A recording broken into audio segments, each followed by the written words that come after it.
Please welcome to the show, Caitlin Clark. Caitlin. Terasai, Diana ESPN's Caitlin Clark. When you hear these words together, if you're a fan of Caitlin Clark, you can't help but think about this. I mean, Camilla's coming, Caitlin's coming. There's more than just that are coming. What will the league have in store for them when they get there? Look, SVP, reality is coming. Okay. Fans of Caitlin Clark used it as locker room material during the previous season, and it is the most well-known soundbite from Diana Taurasi's illustrious career. Even if Diana didn't mean any harm, her remarks reflected the prevailing attitude of the old guard. But I do think there was at least a hint of UConn speaking in Diana's assessment, just a hint. She's competitive. She's extremely competitive, and I think she feels some rivalry with all the attention that Caitlin has gotten that she didn't get coming out of UConn. Naturally, everyone is aware of what transpired afterward. Although Caitlin conquered and silenced everyone who questioned her, WNBA jealousy still, which is why this March Madness section with Diana, one of the most watched tournaments, was definitely Sue and Caitlin. Diana said what she said, but the mood right now is you won't believe what occurred. Fans of Caitlin Clark will enjoy it so much that they will believe they are in the Twilight Zone. Diana's statement was totally unexpected, and if you're a hater who believes Caitlin isn't deserving of the attention, please turn this off because you won't like it at all. Okay, so this is what transpired. WNBA icons Subbird and Diana Taurasi have a show called The Bird and Taurasi Show, which has a really unique name.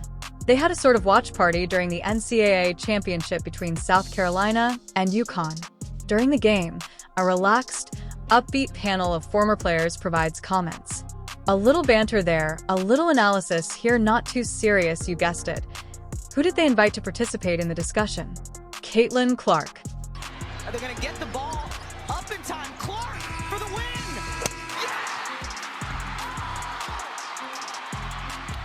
Points in situations where it's either do or die. Having Caitlin Clark on your show to discuss college basketball is now a no-brainer. Caitlin had a successful college career, but it was a generational experience. She became the NCAA's all-time top scorer and guided Iowa to consecutive trips to the national title. When it came to do-or-die scenarios, she lost 40 points. A deep one. You bet! Caitlin Clark! She possessed confidence, charisma, and above all numbers. She broke attendance records while bringing a level of passion to the game that hadn't been seen before. In fact, her scrimmage footage is Sports Center content. More people were watching her games than NBA playoff games. However, Diana's remarks regarding Caitlin prior to her joining the WNBA added interest to this piece. The phrase "reality is coming" best captured what Caitlin was going to go through. As you can see, Caitlin arrived with a lot of hype following ratings that broke records. Her performance versus South Carolina in the women's final attracted 18.9 million viewers, surpassing the men's final in terms of attendance, making it the most viewed collegiate women's game ever. Additionally, if you're still here as a hater and you're thinking, well, South Carolina was a great team, people were watching them too.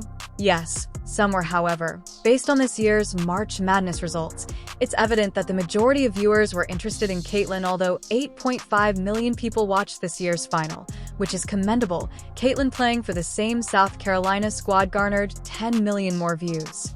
Well, good try. Regardless, Caitlin's entrance into the WNBA brought her attention, and that attention brought with it a great deal of scrutiny from the so-called old guard.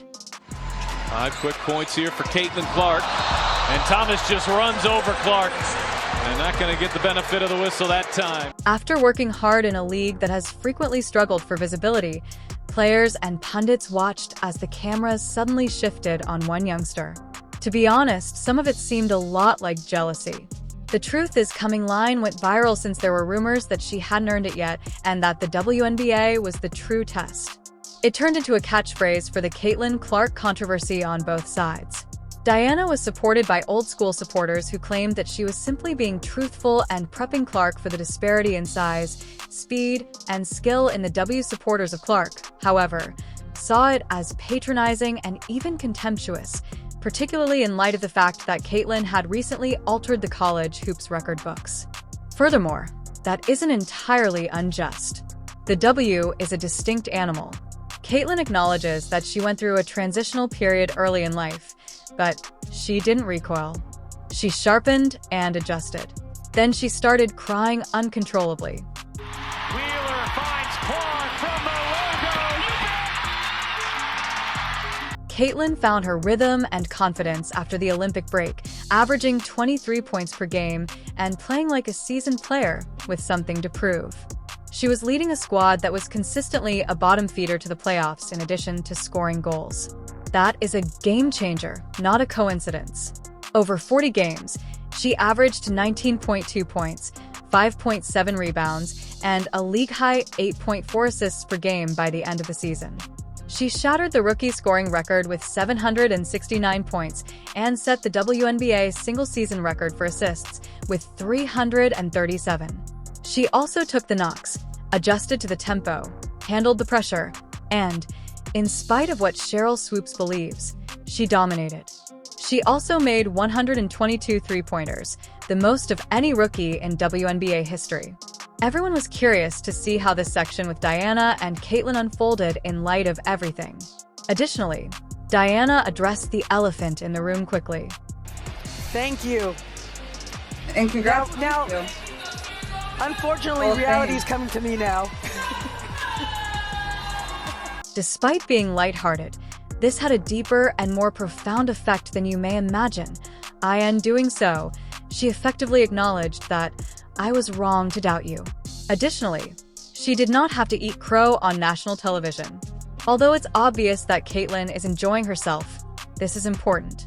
Behind the scenes, they could have allowed the past to remain the past. Additionally, according to all sources, there were no animosities during the 2024 season.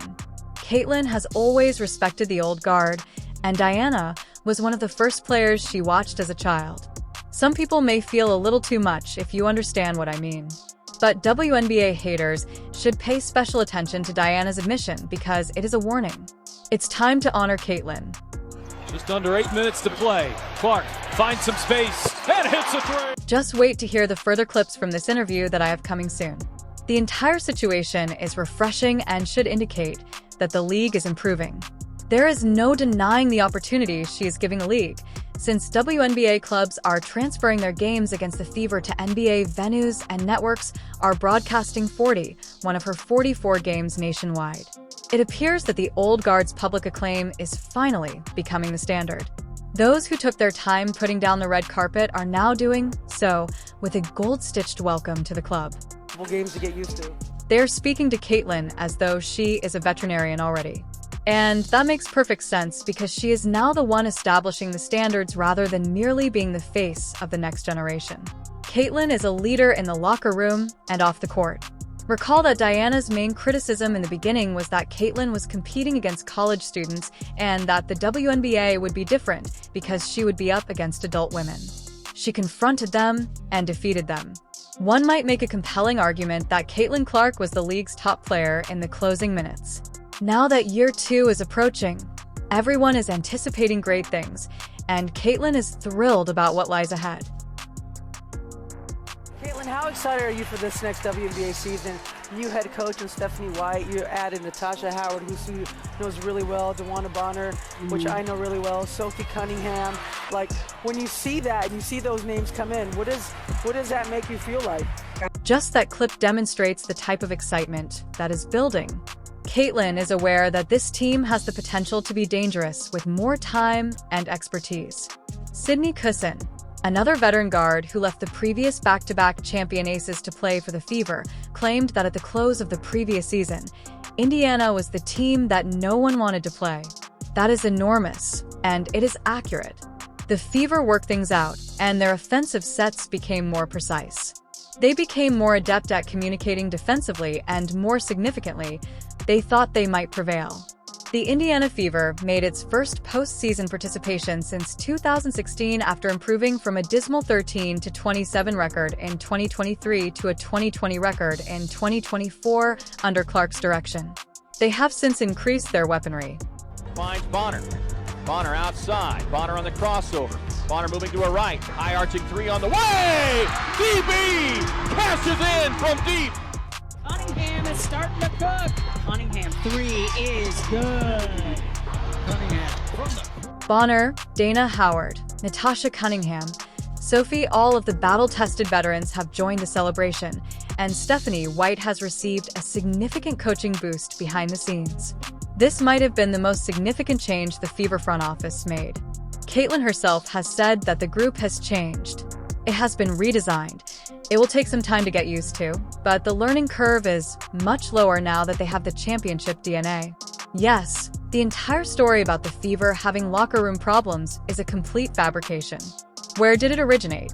Well, if you listen to Cheryl Swoops and a few other doubtful voices, you may have believed that the Fever locker room was poisonous, that no one got along, and that the veterans didn't want to be there. Then the off-season arrived.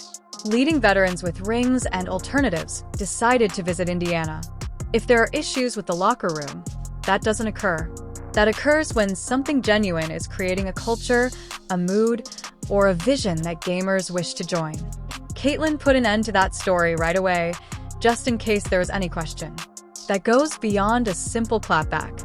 It is a truth bomb because, despite the media's rampant conjecture, the atmosphere in that locker room was enjoyable. People were clicking and creating something. The entire poisonous locker room story was made up, just like a lot of other things that have been stated about Caitlin Clark. The members of this squad supported one another. A group of people learning to grind while developing and having fun indeed. Caitlin has encountered her share of falsehoods and lies. When you are at the top, some things are inevitable, but it doesn't mean it's not annoying. It is exhausting to see your name in the headlines for things that are unrelated to your game all the time.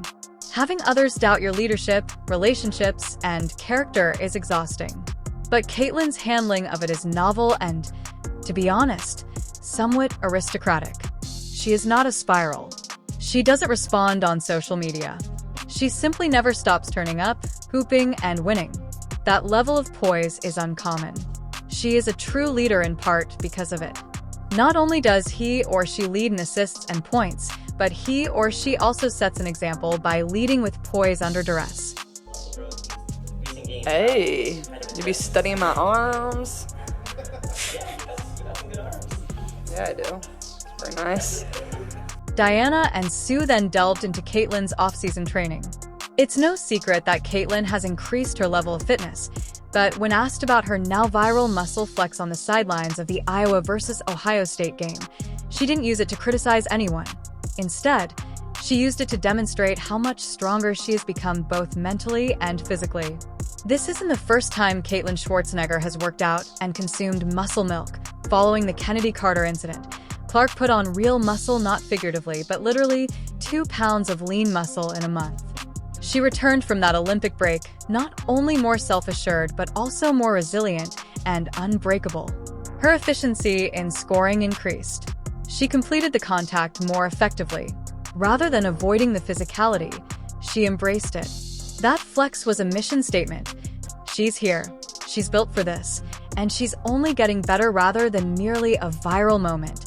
Clark is even more resilient, astute, and equipped to face any abuse that is directed at her going into the season. The kicker is this: the aspect of her game that has everyone talking, even Diana Taurasi herself, is her basketball IQ. Thus, the physical development is only the tip of the iceberg. I think I got better at it. People think, and then people think basketball's Patient, it is affluent. She plays like a seasoned veteran rather than a rookie.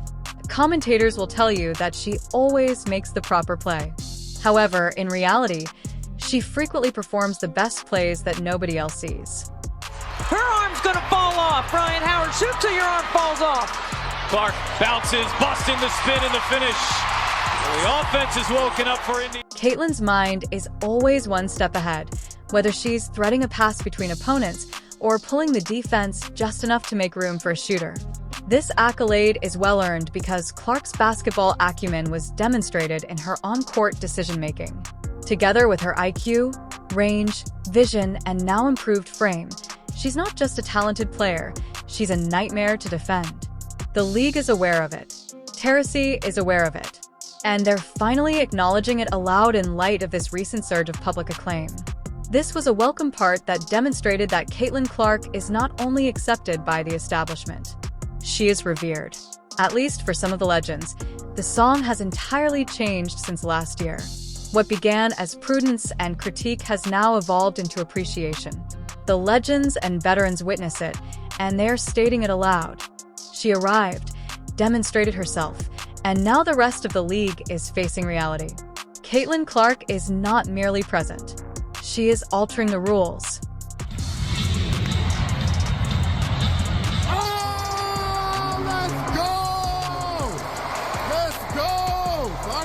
Simply take a look around. Unprecedented national television attention NBA arenas are being refurbished specifically for her preseason sellouts and travel games. Yes, it is preseason. Buzz like that isn't something that just happens. It's earned. It's the Caitlin Clark effect, and it's only growing stronger now that Cunningham and Bonner Howard-Kusan have joined the team. Additionally, the Indiana Fever are serious candidates for the championship given the development of the rest of the club. This year, not in 5 years this season therefore seems to be the Caitlin show on steroids. And no, her muscles aren't being joked about. Now, it is sort of in any case. The league needs it all. Additionally, she has the public support of legends Lisa Leslie, Cheryl Miller, and others. They are expressing what fans have long known, not merely admitting the hype, but also embracing it. The rising tide that lifts all boats is Caitlin. Tell me what you think, then. Is the WNBA entering a new age, or has the tide officially turned? Leave your ideas in the comment section. I appreciate you watching. Please share this video with a friend if you're still here, and I'll see you in the next one.